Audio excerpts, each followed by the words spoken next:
Well, thank you, and thanks, Ashley. Thanks again to Spy Valley for hosting us. It's such an awesome spot to be, especially on a day like today. Thanks again to the Book Fest people for organising this amazing event, but most of all, thanks to everyone for coming along to this session with Brian. It was sold out really quickly. You're really lucky to be here and to hear Brian. I first met or had contact with Brian about 10 years ago when I wrote something. Sorry, my name's Mike Watt. I'm from North and South Magazine. I wrote something in North and South Magazine which didn't impress Brian, and it was and I got an email from Brian telling me this. I responded and tried to justify my position rather lamely, but Brian, with much more grace than I deserved, accepted my viewpoint and said, look, next time you're down in the South Island in Central Otago, feel free to call by, have a cup of tea. And over the last 10 years, I've done that a few times, driving those long straights through the Maniatoto to Aotearoa where Brian lives. And it's been one of the best parts of my job, I have to say, is to have met Brian and spent some time with him. One of those trips was to do a story about Brian, using the shed out the back of his house as a way of talking about his life, tracing his life through the shelves and all the different things that he's accumulated. And, everything from books, his sporting triumphs, his fishing adventures, his close shaves during his adventures in life. And I just hope that today we can give you a little sense of that and of Brian's life, which has been rich and full of adventure. Brian's just come back from overseas recently from a wedding of one of Marlborough's favourite sons, Anton Oliver, who he has had a long association and friendship with. We had a bit of trouble getting him here. He was meant to come in on Thursday. It took him an extra day to get here. But it's fabulous to have you here, Brian, and can you please just welcome Brian to Marlborough.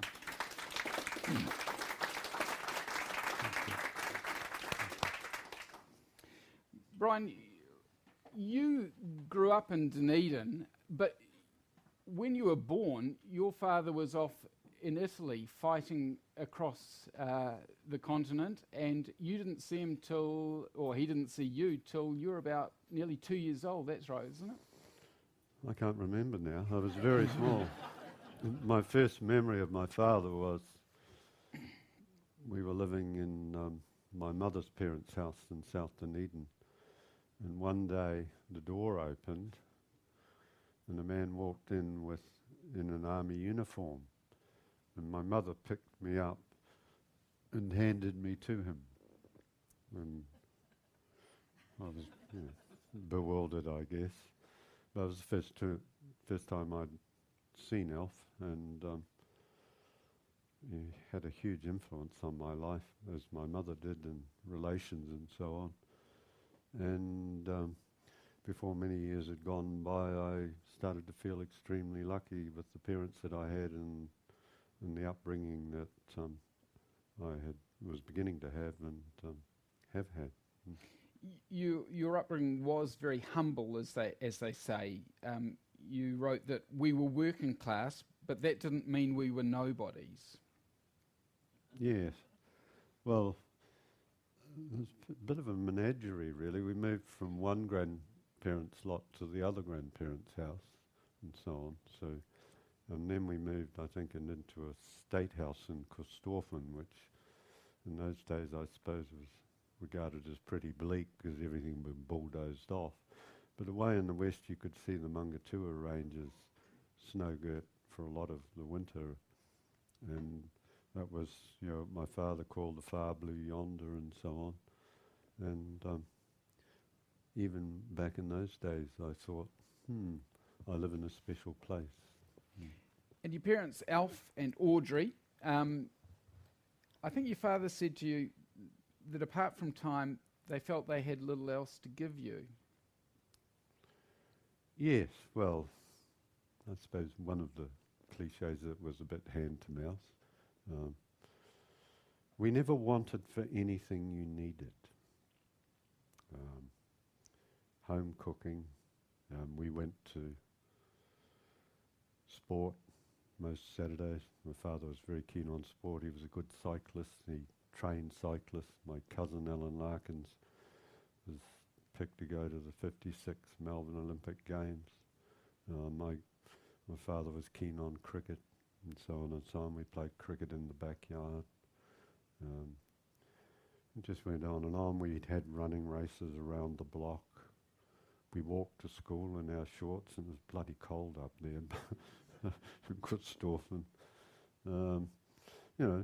Grandparents cooked scones and pikelets, and made knitted jerseys for us, and balaclavas. And the kind of lifestyle and the kind of environment and community that you're growing up in, you said that that your family was appalled by any signs of pretentiousness or snootiness. Yes. And that was kind of how Dunedin was in those days, or just the area that you were growing up in? Yes, I think that would be a reasonably true statement to make about the nature of Dunedin. In those days, there wasn't much ostentation. By and large, there weren't the same number of big houses. Everyone had experienced 2 world wars and the Great Depression, so there was a sense of gratitude for what we had and the feeling that it could have been a lot worse. I suppose you could say that people who had a bit of money and professionals lived in Maori Hill and 1 or 2 of the other hill suburbs, but nobody flaunted anything in those days at all. And as long as you had enough to get by on, people were reasonably satisfied, I think, as far as I could see. I mean, at one point when we lived in North Dunedin in a big house, there was my father's parents in the house, there was my auntie, there were 2 boarders, Alan Larkins and Jimmy Larkins, Glenn and I, Mum and Dad. Mum hated it, really, but I loved it because we had this great mixture of adults and all sorts of things went on. Well, you said that Alf, your dad, said that your household was a den of eccentricity. I found it a marvellous mix of vitality, bigotry, experience, kindness, warmth, bile, humour and determination. It may not always have been couth or cultured, but nor was it entirely uncouth. Yeah, that'd be right. Yeah. Yeah. Because your father had been forced to leave school when he was about 12, and your mum was only at school till she was about 14. But would it be entirely wrong to characterise it as an uneducated household? No, I wouldn't have said that. My cousin Alan Larkins, the cyclist, he eventually got a qualification in structural engineer. Jimmy was a electrician, his brother. Lou, grandfather, well, he just grew vegetables basically, and he had been a motor mechanic.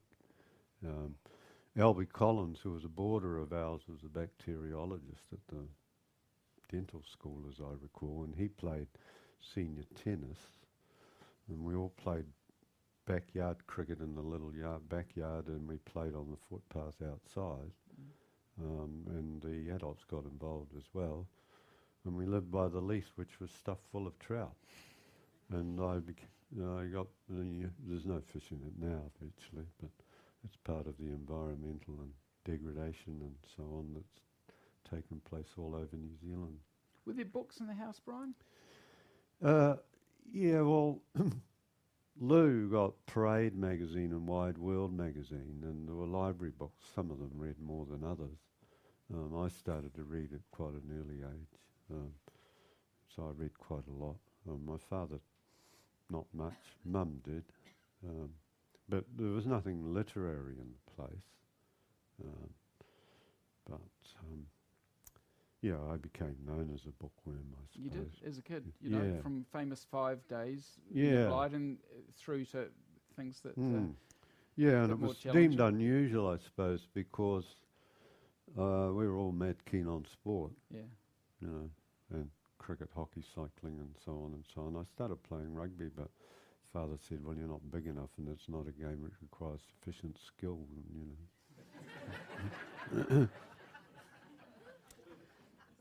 yeah. And I got involved in cycling with it. But when I went to boys' high school, they said, you're too good at cricket and hockey to be involved in that. And the headmaster, Ted Ames, said, it's not a team sport. And I was in the first 11 from the fourth form on, and from the third form in hockey. And my father said, you might have a future in that. There's probably no future in cycling. So I did that for many years. And look, a few of you may not know the Turner family's extensive, how famous they are in sport. Brian, do you just want to tell us about your two brothers and their sporting areas, and how you sort of, as a family, divided up who played what sport? Oh, yeah. Well, yeah, how did we get around to that now? When I got through my teens, I was playing cricket in the underage team, Bradford Shield, and I played under 23. And Glenn and I actually opened the batting. He came in, I think he was the fourth form, was he? Third form, and we were playing King's High School, and he came to the wicket, and I looked at it and thought, what have we got here? And so on and so on. And it became evident quite early that Glenn was keener on cricket than I was. This is your next brother down. Yeah, the next brother down. And so at one point in my early 20s, I said, I'm going to give cricket away. I'm going to focus on other things. I haven't got time to play two sports seriously in the year. And Glenn said, but Glenn was an extremely fine hockey player. He played for Otago when he was 16, 17. Very good indeed. But he had the temerity to go off to England, as it were, when he was a 19-year-old, I think it was, and they all said, who do you think you are? And he got a contract with Worcester, and that's how he became that. Well, Greg, the younger one, I think I was about 19 when he was born. He's always said he felt as if he had three fathers, not two brothers. And we told him that he needed to harden up and grow up and not be silly. That we didn't see him in that regard. But he was exceptionally good at cricket and hockey as well. But he decided he wanted to see if he could make a name for himself and not just be seen as the brother of. And he took up golf, and he got very good at that very quickly and turned professional when he was quite young. Again, and he was told, who do you think you are? And in those days, of course, Glenn found this in particular, it was regarded as a sin. I mean, Walter Hadley told Glenn that he was a blight on the game, and that when the day that New Zealand cricket went professional would be the death knell of the game in New Zealand. Glenn was a bit pissed off about that, frankly. But I think Walter changed his mind not all that many years after that. When all three of you in your sporting careers, I mean, because you represented New Zealand in hockey, Glenn, one of our greatest ever, cricketers, and Greg, a fantastic professional golfer. All three of you managed to piss off the authorities in your individual sports, so didn't you? So where does that come from? Does it come from just, the some Turner streak of never backing down, or was it just a fact that you weren't going to submit to the authorities where others were keen to or happy to? Yeah. Well, I'm not quite sure. Well, I said something out of order at one point after I came back from playing hockey for New Zealand in Australia and touring Australia, and I played every game but one in the space of a month, And when I got back, and then I'd been working in the customs department, I think, in Christchurch, and playing for Canterbury. I decided I wanted to go back south, and I moved, and I went into central Otago and got a job on the rabbit board with my uncle, and then I got a message to say that I was required to turn up for a coaching school of a few days in Masterton in a couple of weeks' time. And I said, oh, you can go and get stuffed. I said, I've just played all these games in Australia and the rest of it. I don't need a coaching school at this time. It's going to cost me. I'm not going to be paid. You're not going to pay my fares up and back. So forget it. I never once after that was invited to even a hockey trial for the New Zealand team and so on. And I played for Otago and Wellington and Canterbury and the North Island and the South Island during that period of time. And along with guys who actually won a gold medal actually. And so I had to say to myself, should I get really annoyed about all of this and indignant and make a song and dance? I didn't, because there were so many other things that interested me. And I just got on with it, and I climbed more mountains as a result. Yeah, indeed. But it's kind of interesting because you did stand up to the authorities, as did your brothers. But I mean, you've often described yourself as an insecure person, a nervy kid that was able to mask it. And in one of your books, In Boundaries, you say, most days I rummage around in the drawer looking for self-confidence and a mask of assurance. I mean, is that still true, or eventually did you find your self-confidence? No, I never have done. I'm amazed now that I did as much and have done as much as I have. I couldn't have imagined, really, that I've gone down so many pathways, as it were, over time. But no, I was a jumpy, nervy kid. Even had treatment for that one point when I was young. And I still am, and you find it my age quite jumpy. You know, I can come across as other than that. You know, Glenn was a bit the same. I don't know what happened with Glenn, really. It was to do with the fact that he was a professional in part. There were other things, other sports, Brian. Perhaps in your life, the one that's you've been most passionate about is cycling. As I say, your dad was a good sprinter, good cyclist, and you became a cyclist as a young lad, and you're still, as I understand, the oldest member of the Wakatipu Central Otago Cycling Club. Is that right? I am. Yeah. Who was it?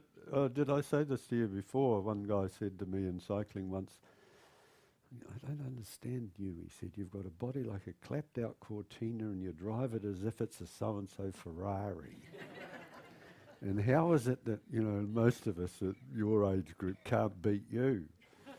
And I said, well, you know, when you feel buggered and that sort of thing, I always say to myself, no, one more time. And, you know, and my father and the others and say the thing about cyclists is that they know how to suffer. Yeah. And I found it exhilarating. It's like, you know, there's nothing like riding fast downhill and sweeping through the bends and ripping along with a big tailwind up your acre on the flat, the big bunch, and there's the whir and the sound and the chains going round and so on, and you're changing, and there's a hill coming up, and I'm looking at the guys with me, and I'm thinking, I'm going to hurt you on the way up. You know, and so on and so on. And I just found the bike ride. Alan Larkins, he would go away on Sunday morning with a group of them, and they'd ride to Waitahuna and back. And then sometimes Alan would go down the bay of the harbour, down to Portobello and back just to finish off. So he'd be away for 6-7 hours sometimes. And he trained at night after work in the winter and other days. And Dad would take Alan out behind the old Chrysler we had with a bit of a flat back, down the Bay Road, motor pacing. In those days there was hardly any traffic, you know. And we'd rip around the corners and the tyres would be squealing, and I'd be in the back window saying to Dad, he's still there, he's still there, he's still there, you know. And then when we came back into town just before we got to Anderson's Bay on the across the inlet there, Dad would say he'd speed up a bit, and, you know, and then Alan would try and outsprint us at the finish, you know.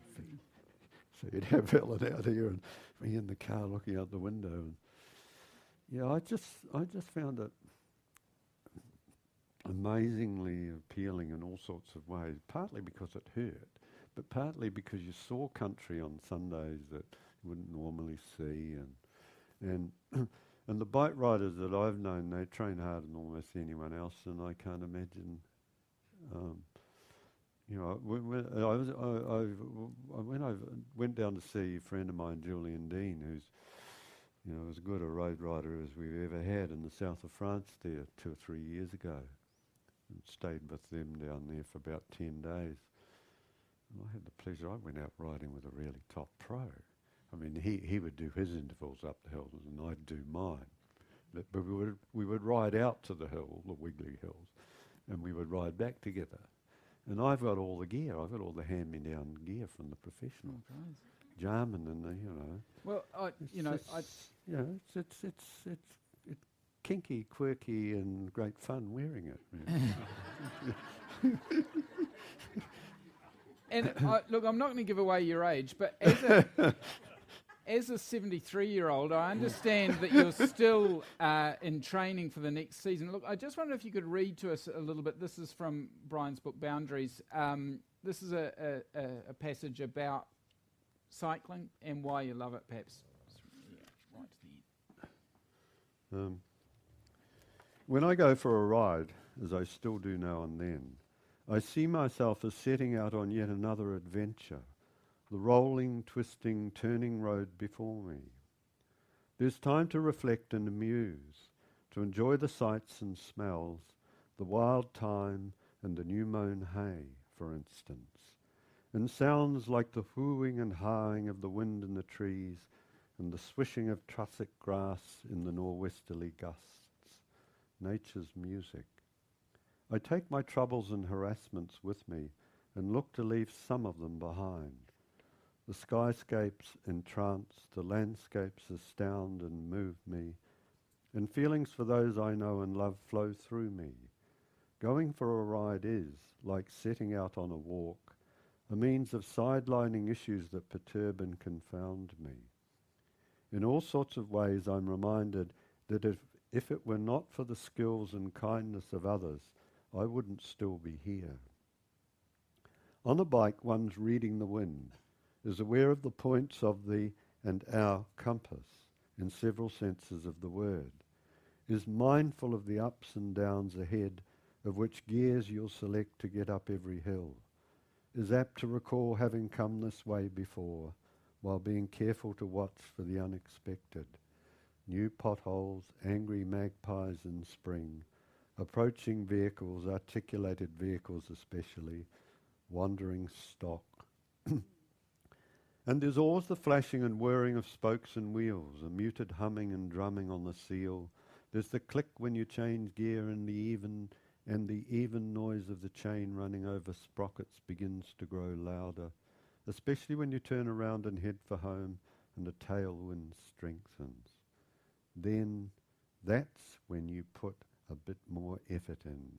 And then when you feel some part of you is flying, you know you're one with the best you'll be.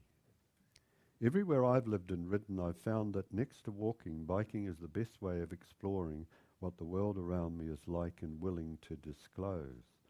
I've ridden alongside the Cloosa River from Alexandra to Clyde, through bits of the Naseby Forest, over parts of the old Dunstan Road, over most parts of the Otago Central Rail Trail, ridden into the wall in one of the tunnels in the Pulburn Gorge, picked apples from wild trees in the Ida Valley, whizzed down the hill into Wedderburn, and so on. I've raced the Gut Buster, the race from Garston to Bannockburn too. Everyone, even the guns, says it's hard as. I've ridden and pushed a bike to the top of the Hawkton Range and up and down Danzies Pass.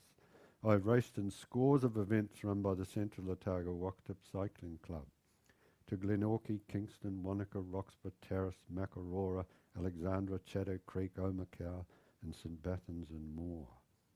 I've ridden all round the Maniatoto, even up to Hamilton's Diggings, ridden with many others, men and women with bits of daring-do and love and good humour in their make-up, their hearts. It's not sentimental, it's elemental. and sometimes you discover things that illuminate and resonate. After all, it's an emotional journey we're on as well as an intellectual adventure. Two wheels good, more often than not, make me face the ups and downs, put me in touch with the really real world out there. I keep saying to myself, ride it out, just ride. That's right. A lot of your life has been spent in the wider world. You're out there cycling. You're also out there fishing a lot, Brian. You've fishing has been a passion, as you say, from a 10-year-old in the Leith, in Dunedin. Yeah. And you've seen some of the most glorious bits of New Zealand through fishing. Would that be right? Oh, true. Yes. Special places for you? Oh, the Upper Clinton, Glazenock, Upper Mataura, the gorge of the Marifenua River over the back of Danzies. You need to be a mountain goat to get in there. My father often called me a mountain goat, and I took that as a high commendation. And parts of Fiordland, Glazenock. I mean, is Just fishing goes on and on. Is fishing what, a search for peace? Is it part pitting your skills, part escapism, part just surrounding yourself in sort of untouched New Zealand? All of those things. Into the wider world, as it were. I like to try to get into places myself and friends that few others had ever been. I wanted to see what was there before we were, as it were. It's the same with climbing mountains, I wonder if I could get up there. Do I have it in me? Am I foolish enough or good enough, and so on? And you get up on high. I mean, one of the things we would do in the Darren sometimes, we would climb up above the Homer Tunnel and look down or across on the slopes of Christina or whatever. Anyway, close you could see. The buses would stop at the portal, and one of the guys would say, how many people do you think will get out of the bus? And how far do you think they'll walk from the bus before they stop and run back to the bus? So we'd have a little wager there. Some guy would say, 15. Someone would say 20. You seldom got more than 20 got out of the bus. And they didn't go far, a few steps. Get back in the bus. Yeah. And that's that's something that has changed in all the years that you've been out in New Zealand's back country. The number of people coming here and the change to the environment, and it's something that's played a large part in your life and in your writing and what some might call your activism. But even at an early age, you wrote that you were ashamed and angry at being part of society, guilty of such unthinking desecration. So has that process really gone on right throughout your life, the despoilation of the environment? Yeah, well, I've never seen all change as progress. If people say something is progress and development, I ask them, what do you mean by progress in this context? When you mean development, you're not often saying that what occurs is alteration, transformation, sometimes destructive or degradation of natural values and things. I'll say, maybe I'll quote Aldo Leopold to them. He said that until human beings see the world around us as a community to which we belong and are an integral part, rather than a suite of commodities, we won't behave in the way in which we ought to the world around us. And who was it who said we're using up nature's capital too fast, to use the language of in economic terms, I suppose, in part, and so on and so on. And I've always seen this as just we're continuing down that trail as I see it, and as we increase in our numbers, you can't, no system, I mean the physicists and others will tell us, will they not, it can continue to expand without imploding, I suppose. So so I'm not against human beings at all. I mean, I'm one of them, and I've got a bigger circle of friends that I truly like and in some cases love than most people I know. But as a collective, as they say, we're not behaving ourselves. So where are you left? Are you left angry? Are you left dispirited? Irritated, sometimes angry, yes, sometimes dispirited.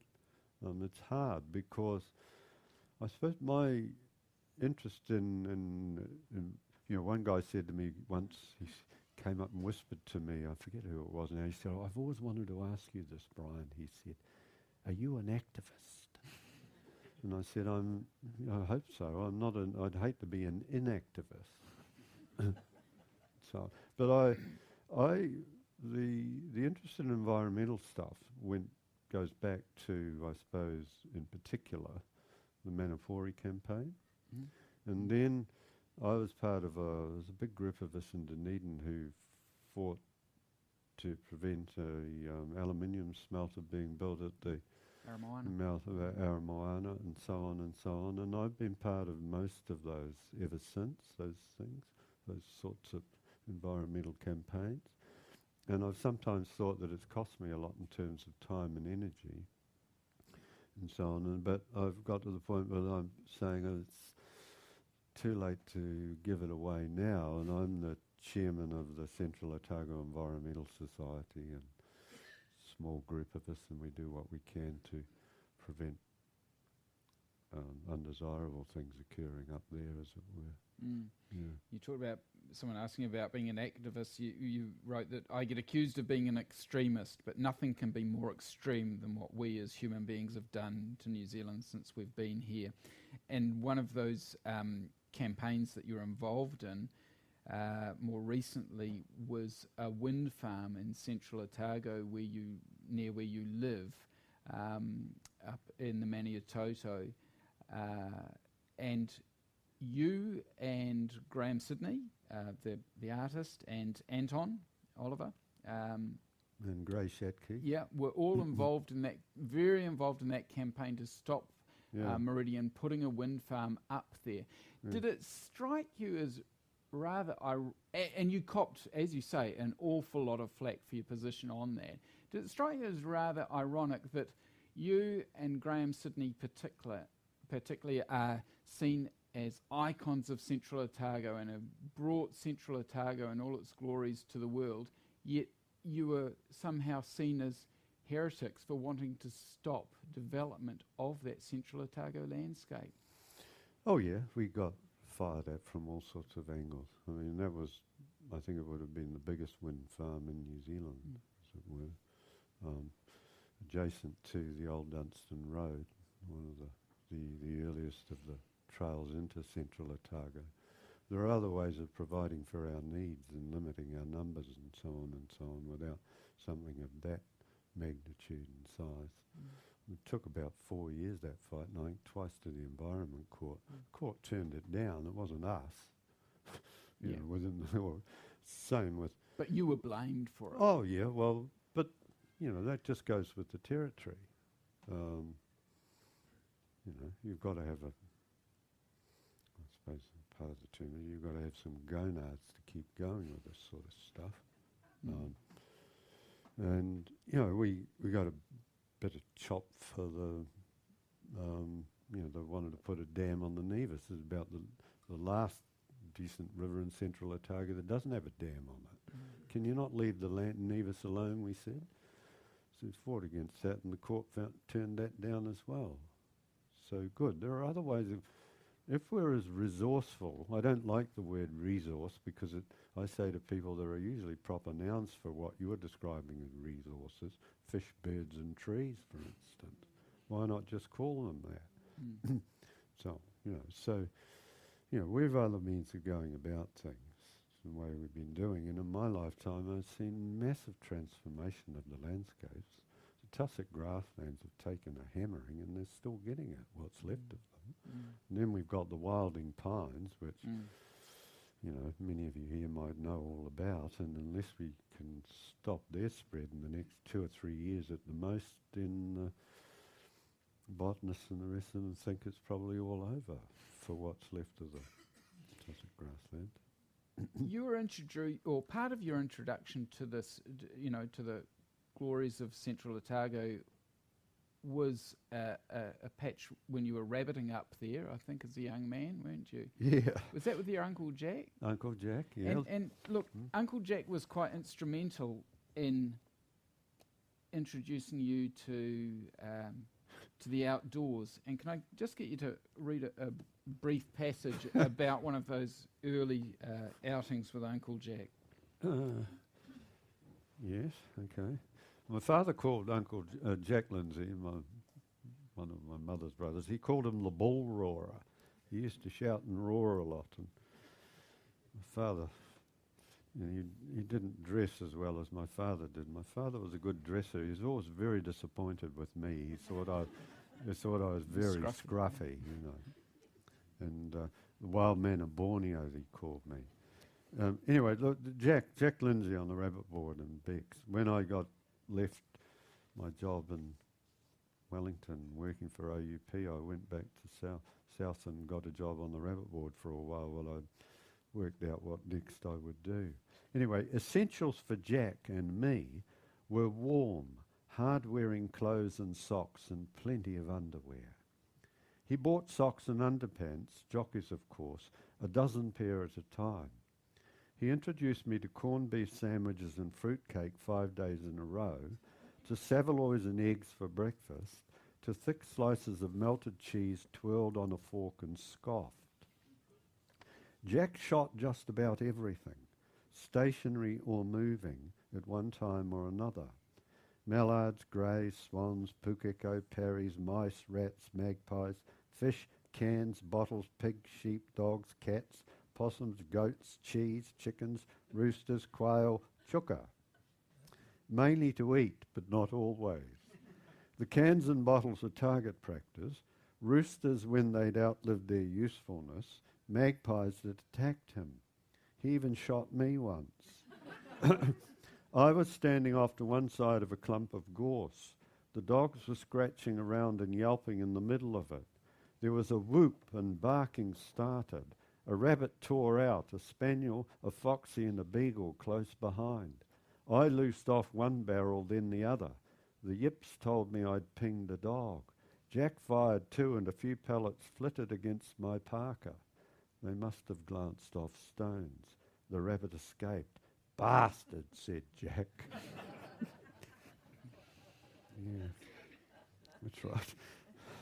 So Central Otago, Brian, you are, connected with Central. You've lived there for how long? About 20 years or so? I went up there in 1999. Yeah. But you obviously it was Otago and Central were an area that you knew well. Mm. Were you attracted to Central because of who you were, the type of person you were, or has Central shaped and chiselled and changed who you are? Who was it that wrote the mountain? He felt as if the mountains were saying, "We are watching you. Are you watching yourselves in us?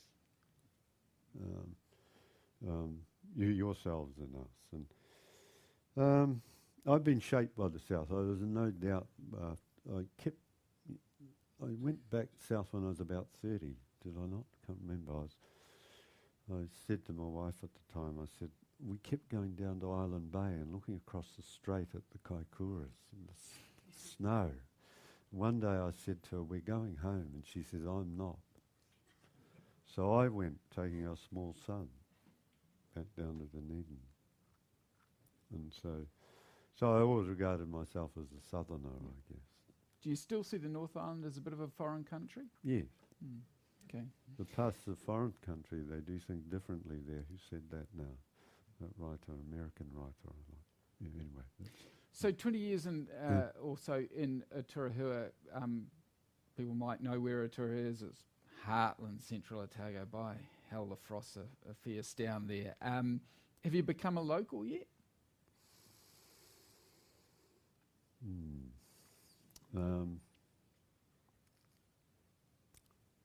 Yeah. Yes and no, because I'm an Otago boy and played sport a lot.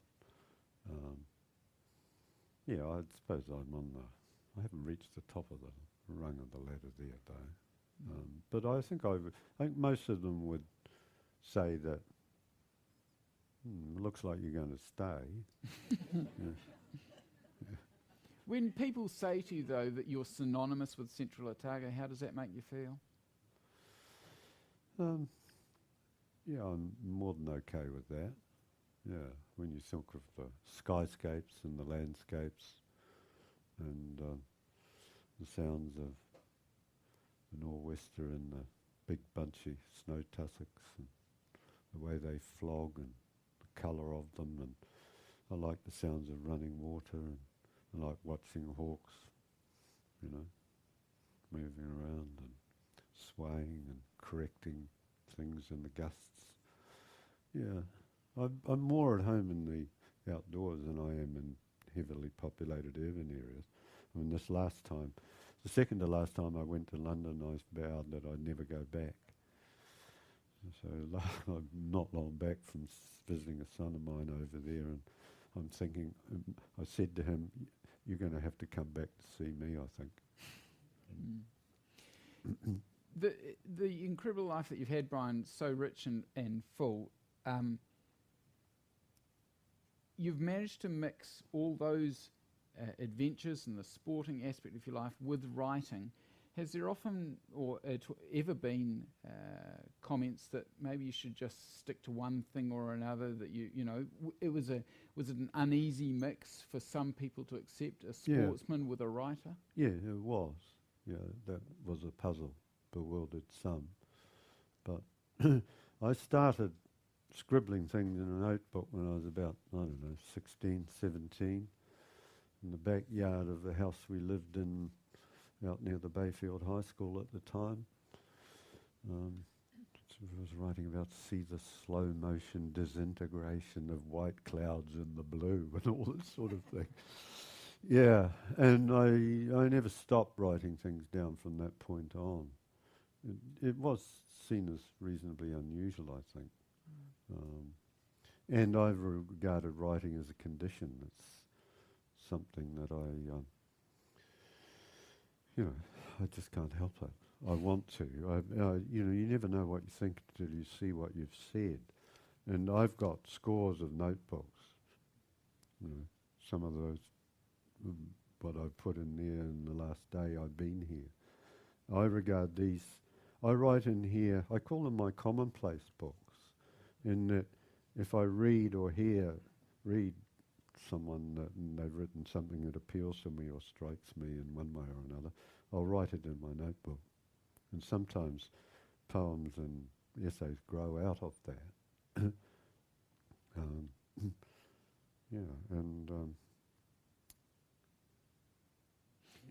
These are among the most precious things I actually own. This book, Somebody's Nobodies, is a story of part of your life. Yeah. And it's one of the most incredible books that I've been lucky enough to read. And it only goes so far, though, Brian. It only goes up to a young Brian Turner. What chance that we're going to see more edition or other volumes kind of Brian Turner's life? I'm going to have to hurry up, aren't I? I started that out and it got to that length, and I stopped it at the age of 25. I had no idea that I would have as much to say when I started writing that as I found out that I had. And I've always wanted to add to it, but I never got round to it because I've been writing so many other things and other books. Poems and prose, non-fiction mostly. And I wrote some plays at one point, but that's another story. I'd like to finish that, but I'm not sure I could remember as much now. But Well, you better get on to it. yeah, I've been told that again and again, Mike, recently. Actually, yeah. And I'm teetering at the moment. Yeah. Look, we've got a few moments for questions, ladies and gentlemen. We're so lucky to have Brian here. We've limited this discussion to kind of Brian's life and some of his non-fiction work. There's another session tomorrow about poetry at Hunter's Wines tomorrow morning. I think there might be a few tickets left if you're lucky to get those. But feel free to ask questions about anything, poetry or any of Brian's writing or other things that have gone on in his life. Pete Jerem, I'm going to put you on the spot. I know you want to ask a question because you say that when you were at Otago Boys High School, you were bowling to Glenn Turner, Brian's brother. He got a very thick edge through to the keeper and was given not out by Brian Turner. And you want to pick him up on that? Really? Really? Really? Really? I must tell Glenn about that. He'd think that was very funny. Glenn used to walk mostly. Yeah, I think Glenn was one of the few pros that actually, well, no, some would have, I suppose, but by and large he went. Mm.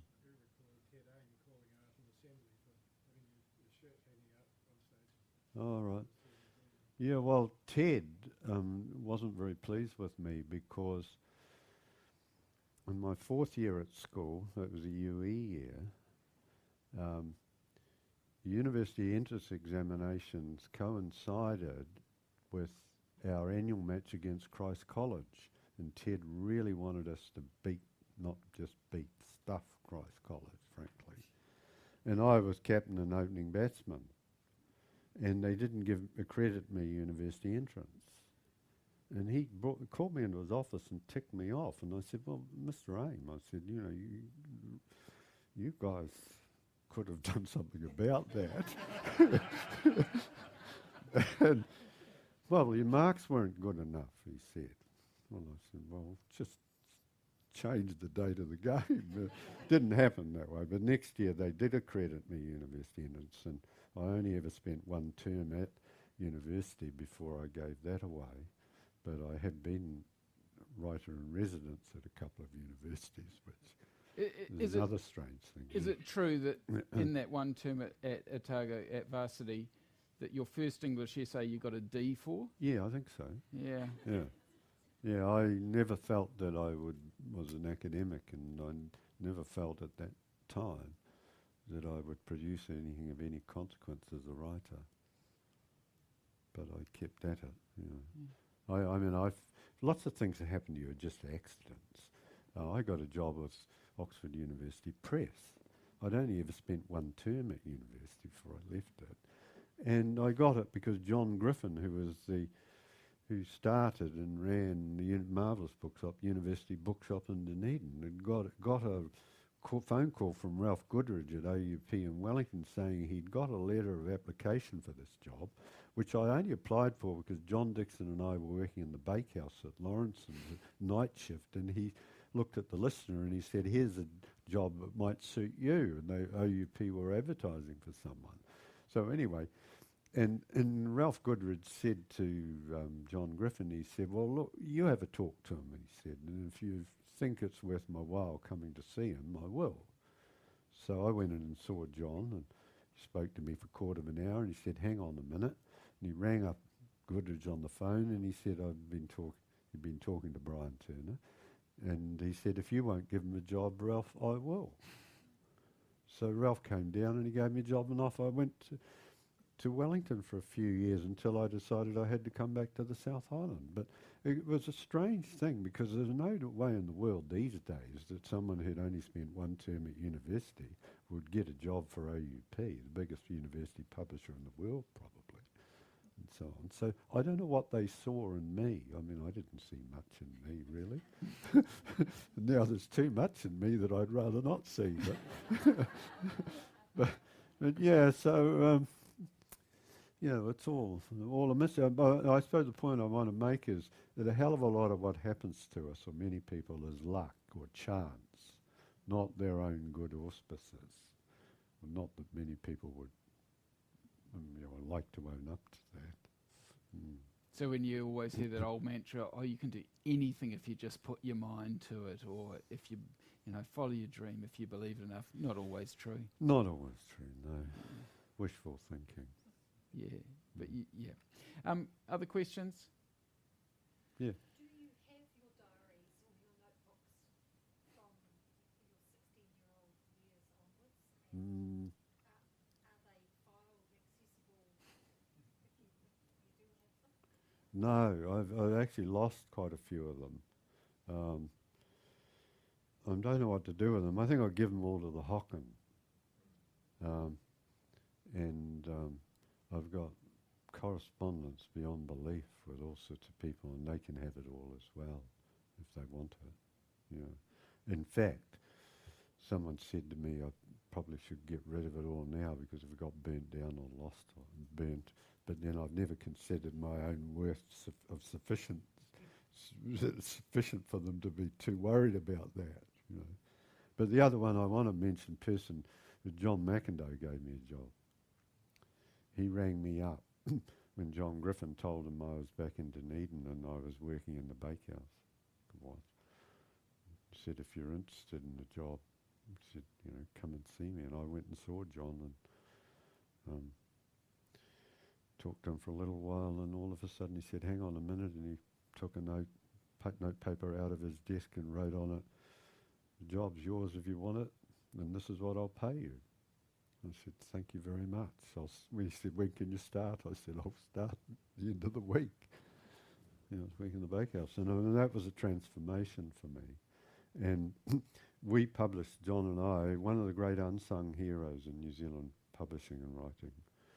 Very fine man, dignified man, so on. A patron of the arts, music and everything else. He bought paintings by little-known painters and so on. And I worked for him for best part of 10 years, and then I got the Burns Fellowship, and my partner then, Barbara Larson, I got her my job in Mackindo's, and then when Mackindo's eventually shut down, she and a couple of friends started Longacre Press. And look at all the stuff that come out of them,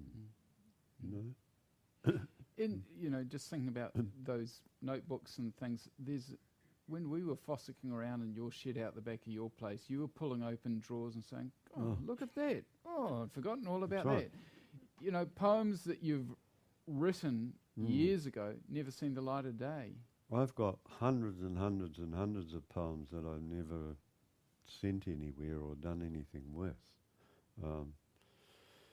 It's a big stack. It concerns me, but I don't know what to do with them. And then on the other side of me says, well, what the bloody hell? There's lots of people write poems, and so what? You've published enough books of poems anyway. But they're all there in depth, and I'm thinking I've been told many times in the last 2 or 3 years to bundle them all up and just give them to the Hocken, which I think I ought to do. I think you should, because that shed wouldn't take much to blow it over or burn it down. So that's right.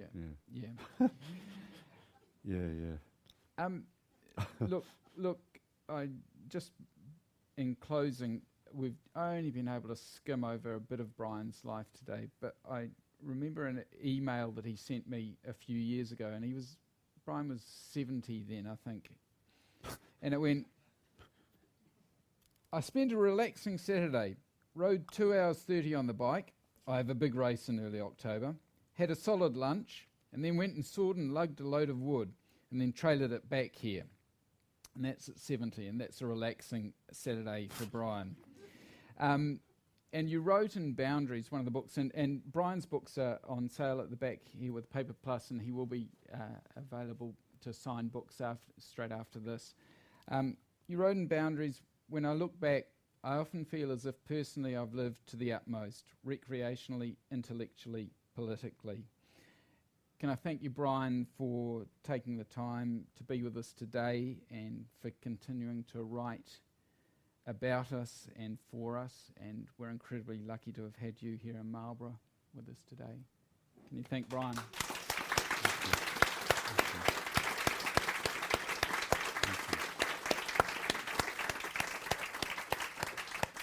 Well, thank you very much for coming along. It's touching, yeah. Thank you.